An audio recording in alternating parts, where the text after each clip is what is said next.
हमारे साथ प्रदीप हैं यूपी से। स्वागत है प्रदीप आपका। नमस्कार मैम। नमस्कार।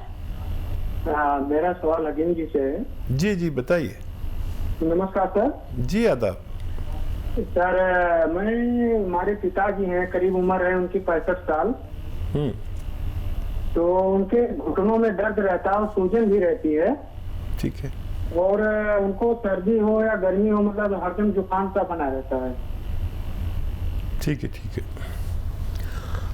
अच्छा देखिए, घुटनों के तकलीफ के लिए हर घर में एक बुज़ुर्ग है और हर बुज़ुर्ग को एक तकलीफ़ है। जोड़ों की तकलीफ़, घुटनों की तकलीफ़, कमर की तकलीफ़। अगर वो ये चाहते हैं कि उनकी सुरक्षा के साथ वो ठीक हो जाए तो एक रॉ मटेरियल आता है, उसको कहते हैं गोंद स्याह। गोंद स्याह, गम, गोंद मतलब गम। गोंद स्याह देखने में ब्राउन और जायके में कड़वा होता है। असली वाला लीजिए और 100-200 ग्राम ख़रीद लीजिए। इसका पाउडर बना के 2 चुटकी सुबह, ये चुटकी है ना, 2 चुटकी ऐसी भर भर के सुबह और 2 चुटकी शाम पानी से या बग़ैर चर्बी के दूध से या जूस से खिलाएं 2 बार, तो उनका कैसा भी दर्द ठीक होना मुमकिन है। ज़ुकाम जो बना रहता है उसके लिए लिसोड़ा आता है। लिसोड़ा गांव वाले सब जानते हैं। लिसोड़ा आप सर्च भी कर सकते हैं। लिसोड़ा लीजिए और उसको 1 चम्मच में जितने आए, सूखा हुआ मिलता है, उसे पानी में उबाल के उन्हें पिलाया करें रोज़ाना 1 बार या 2 बार, तो उनकी सर्दी भी ठीक होना मुमकिन है। जी, नेक्स्ट कॉलर हैं मुन्ना बक्सर से हमारे साथ। स्वागत है मुन्ना आपका। हाँ सर नमस्कार। जी आदाब। जी बोलिए। हम शुगर के पेशेंट हैं। ठीक है। हमारा शुगर है अभी 234। 234 दवा खाने के बाद? दवा खाने के बाद 234 है। अच्छा, ये खाली पेट की है या ना खाना खाने के बाद? अच्छा। खाना खाने के बाद खाली पेट की कितनी होती है? 180। 110। अच्छा। देखिए, जिन लोगों को शुगर होती है उनकी खाना खाने की बात की शुगर जितनी होती है खाली पेट की, उससे 2 गुनी हो जाती है। ये उनका रोग है और इसके लिए आप सही दवा ले रहे हैं। और जो खाली पेट की है 110 है, ये अगर 100 के अंदर आ जाए तो बहुत अच्छा है। एक दवा है, एक सिरका है, वो बहुत इसमें मशहूर है और बहुत कामयाब भी है। आप उसे ले लें, जैतून का सिरका।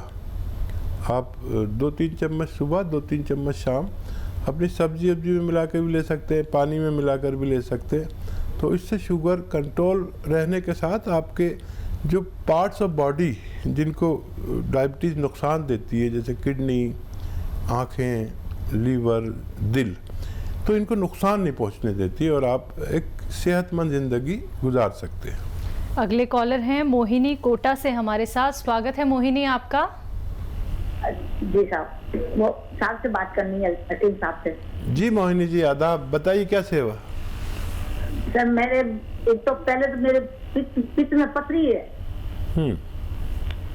पित्त की थैली में पथरी है जो बहुत मतलब पुरानी है। कितनी बड़ी है? उसका कोई मतलब 18-20 तक है। ठीक है। 18 ml। ठीक है। और हाँ, और मतलब पित्त, कफ, वायु ये भी ज्यादा और कुचल चलती है, जो मतलब थोड़े निकल आते हैं। और उम्र है मेरी 75। अरे वाह, आप तो बहुत सीनियर है। मैं आपका बड़ा एहतराम करता हूँ।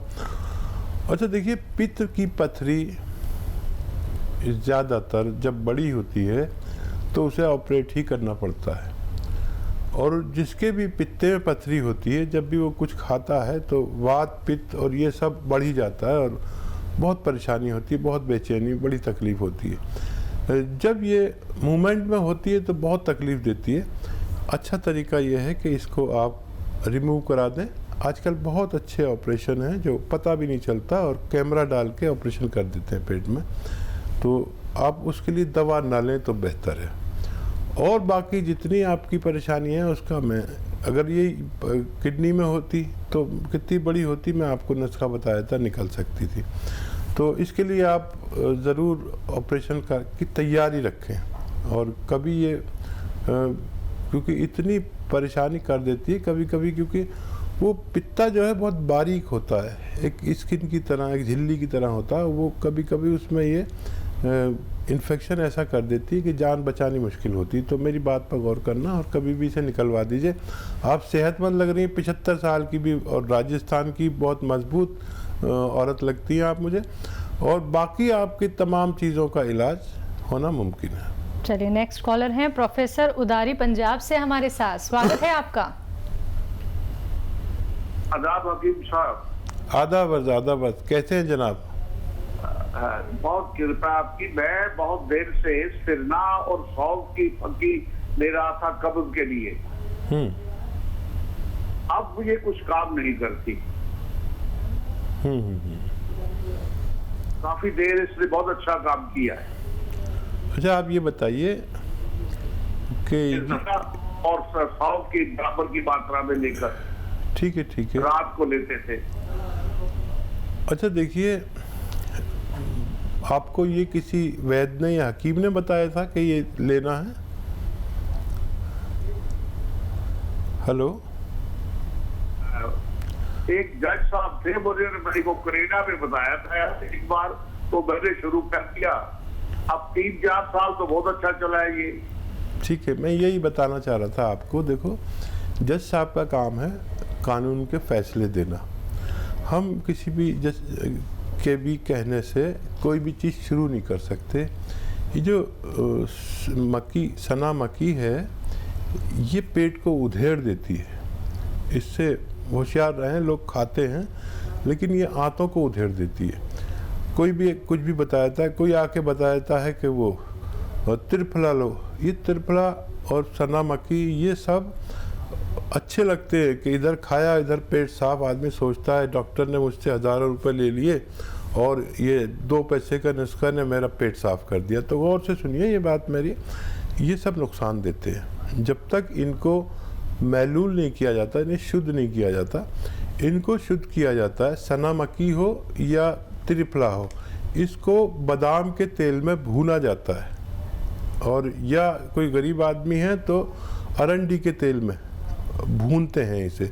अरंडी के तेल में भूनकर इनकी हिद्दत ख़त्म हो जाती है, जो नुकसान पहुंचाने वाली चीज़ है वो ख़त्म हो जाती है, फिर इसे यूज़ करते हैं। तो आप ऐसी कोई चीज़ इस्तेमाल ना करें। कोई भी जो लोग, करोड़ों लोग मेरी बात सुन रहे हैं, तो ये सब जो लोग आके बताते हैं, बाबा लोग और ये वो, तो इनकी बात में आपको फ़ायदा तो लगता है कुछ दिन के लिए, लेकिन हमेशा के रोगी हो जाते हैं। देखिए, मैं आपको एक नुस्खा बता रहा हूँ। सौंफ, सौंठ, अजवाइन, धनिया। सौंफ, सौंठ, अजवाइन, धनिया, ज़ीरा, और एक नमक आता है कलौंजी का नमक, उसे आसान ज़बान में कहते हैं, या एस्टेक कलौंजी कहते हैं। एस्टेक कलौंजी या नमक कलौंजी भी कह सकते हैं। वो इसमें 100 ग्राम मिला लीजिए और इन सबको पाउडर बनाइए घर पर, बाहर से पिसा हुआ बिल्कुल नहीं लाना। और ये आप 1 चम्मच सुबह 1 चम्मच खाएंगे तो आपको पेट में राहत होगी और आप सेहतमंद ज़िंदगी गुजार सकते हैं। चलिए अगले कॉलर हैं राजकुमार अंबाला से हमारे साथ, स्वागत है आपका। हाँ जी मैडम जी, नमस्कार जी नमस्कार। मेरी शरीर पे ना खुजली होती है, 2-3 साल हो गए, लाल लाल चटाक पड़े रहते हैं। ठीक है। तो देखिए, जिन लोगों को भी चकत्ते से पड़ जाते हैं, बॉडी पर लाल लाल चकत्ते हो जाते हैं, कुछ भी खाते हैं, तो ये एलर्जी है एक तरह की। बहुत आसान इलाज है। देखिए, आसान इसलिए है कि दोनों चीज़ें आपके किचन में हो सकती है। अलसी को लीजिए, आपकी मम्मी हो या पत्नी हो, उनसे कहिए अलसी दे दें, हल्का सा भून के, बहुत हल्का सा भून लीजिए अलसी को और पाउडर बना लीजिए। और 1 चम्मच अलसी और 1 चुटकी या आधा चुटकी सोडा खाने वाला इसमें मिलाकर आप रोज़ खाइए। आधा चुटकी सोडा, 1 चम्मच अलसी का पाउडर, भुना हुआ, हल्का भुना हुआ आप खाएंगे। अगर कुछ दिन या कुछ हफ्ते तो आपकी ये परेशानी ठीक होना मुमकिन है। तो चलिए आपकी परेशानी एकदम ठीक हो जाएगी, क्योंकि अब आपने देसी नुस्खे यहाँ पे जान लिए हैं। दर्शकों, आप लोग कॉपी और पेन लेके ज़रूर बैठिए, क्योंकि एक एक नुस्खा तभी आप लोग समझ पाएंगे। अगर आप लोग कॉपी पेन लेके नहीं बैठते हैं तो आप टीवी से एक वीडियो बना लीजिए या फिर अपने फ़ोन की रिकॉर्डिंग ऑन कर लीजिए, जिससे कि आप लोगों को सहूलियत हो सके, आप लोग जान पाए कि कौन सा देसी नुस्खा आपको अपनाना है। और अब बात होती है अतिया हर्ब्स की, तो मैं आप लोगों को यहाँ पे बताना चाहूँगी, अतिया हर्ब्स के प्रमोटर हैं और रिसर्चर फाउंडर हैं हकीम सुलेमान खान साहब जी, जिसकी 500 से भी ज्यादा फ्रेंचाइजी देश भर में है और ये एक ब्रांडेड कंपनी है। इसी के साथ कुछ और कॉलर जुड़ गए हैं, उनसे बात कर लेते हैं। जी नमस्कार, स्वागत है आपका। रावत जी, स्वागत है आपका। जी मैडम। तेज आवाज में बात कीजिए, आपकी आवाज बहुत कम आ रही है। मैडम मैं ये बोल रहा था कि हमारे यहाँ मदर को थोड़ी तकलीफ है। क्या तकलीफ है? उनको पैर हाथ खूब दर्द करते हैं, कमर दर्द, पैर हाथ दर्द। कमर दर्द है और हाँ, मैं समझ गया। कमर दर्द है। ठीक है। एज बता दीजिए अगर आप मौजूद हैं। वैसे आपकी मम्मी हैं तो 45 प्लस होंगी। आप हैं तो उम्र बता दीजिए, वरना नुस्खा एक ही है और वो है, देखिए एक गोंद आता है जिसे गोंद सियाह कहते हैं, काला गोंद भी कहा जाता है। ये जायके में बहुत कड़वा और साइज में थोड़ा बड़ा बड़ा सा होता है, ब्राउन कलर का होता है, लेकिन गोंद सियाह कहते हैं या काला गोंद कहते हैं। ये ले लीजिए 100-200 ग्राम। और ये अच्छा काम करता है, एक रॉ मटेरियल है। रॉ मटेरियल लेना, पिसावा बिल्कुल मत लेना, कोई भी दे, और असली लेना, नकली भी मिलता है। तो इसको पाउडर बना लीजिए और 2 चुटकी, देखिए ये चुटकी है, 1 चुटकी और एक और चुटकी, 2 चुटकी सुबह नाश्ते के बाद, 2 चुटकी शाम को खिलाना शुरू करें। ये 100-200 ग्राम ख़त्म होने तक गोंद आपकी मम्मी का ठीक होना मुमकिन है। नेक्स्ट कॉलर हैं सुनील, झारखंड से हमारे साथ। स्वागत है सुनील आपका। चलिए, लगता है आपसे संपर्क हमारा टूट गया है। एक बार फिर से आप संपर्क साधने का प्रयास कीजिएगा। नेक्स्ट कॉलर जुड़ गए हैं, शायद एक बार फिर से सुनील हमारे साथ। स्वागत है सुनील आपका। हमारा हम जी जी हम फोन पर लगे हुए हैं मैडम। जी, बोलिए, सवाल कीजिए। हमारा स्किन डिजीज है, हाथ और पैर में स्किन डिजीज हो गया है, काला काला हो गया है हाथ और में और पैर में। जी ठीक है, एज बताइए। एज हमारा 52 ईयर्स है। ठीक है। अच्छा देखिए, अलसी ले लीजिए 400-500 ग्राम, हल्का सा भून लीजिए और इसमें 500 नहीं बल्कि 600 ग्राम अलसी ले लीजिए और इसमें सोडा मिलाइए 50 ग्राम खाने का सोडा। और इसको अलसी को पहले हल्का सा भून लेना और फिर इसमें पीसते समय 50 ग्राम सोडा खाने वाला मिला लीजिए और 100 ग्राम आपको इसमें मिलाना है नमक कलौंजी। कलौंजी का नमक आता है जिसे नमक कलौंजी कहते हैं और इसे ये एस्टेक होता है कलौंजी का एस्टेक।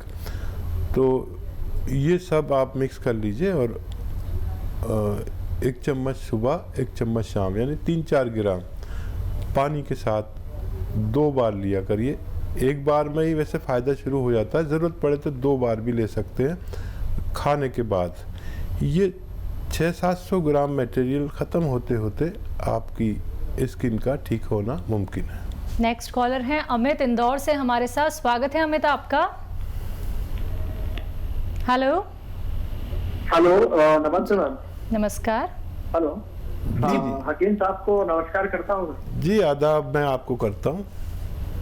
हाँ बताइए। सर, मैं जानना चाह रहा हूँ कि मैं 30 साल उम्र है सर हमारी। हेलो। जी जी, मैं सुन रहा हूँ, आप बताइए। मेरे को अभी से बाल सफेद हो रहे हैं सर। ठीक है। हाँ देखिए, अगर नज़ला है तो नज़ले का इलाज करना पड़ेगा, और कोई और अगर आपको हार्मोनल कुछ है तो वो उसका टेस्ट करा लें, वो ठीक करना पड़ेगा। नज़ला रहता है तो नज़ले का इलाज है लिसोड़ा ख़रीद लें, और रोज़ाना 1 चम्मच में इतने लिसोड़े, ये सूखे मिलते आए, वो पानी में उबाल के सुबह निहार में पी लिया करिए। और देखिए 30 साल भी अब उम्र ऐसी हो गई है कि उम्र आधी हो जाती है, क्योंकि हमारे हिंदुस्तान में जो एज का रेशो है वो 60 और 65 है। तो 30 साल में क्या मैं अब 60 साल का हो गया, तो मैं भी अपने आप को ये समझता हूँ कि मैं तो अभी कोई उम्र ही नहीं है। आदमी की ये फितरत है, और कुछ ये बाल आपके रुके रहें, जो हैं वो सलामत रहें, और जो हैं वो सफ़ेद ना हो, इसके लिए नुस्खा बताया।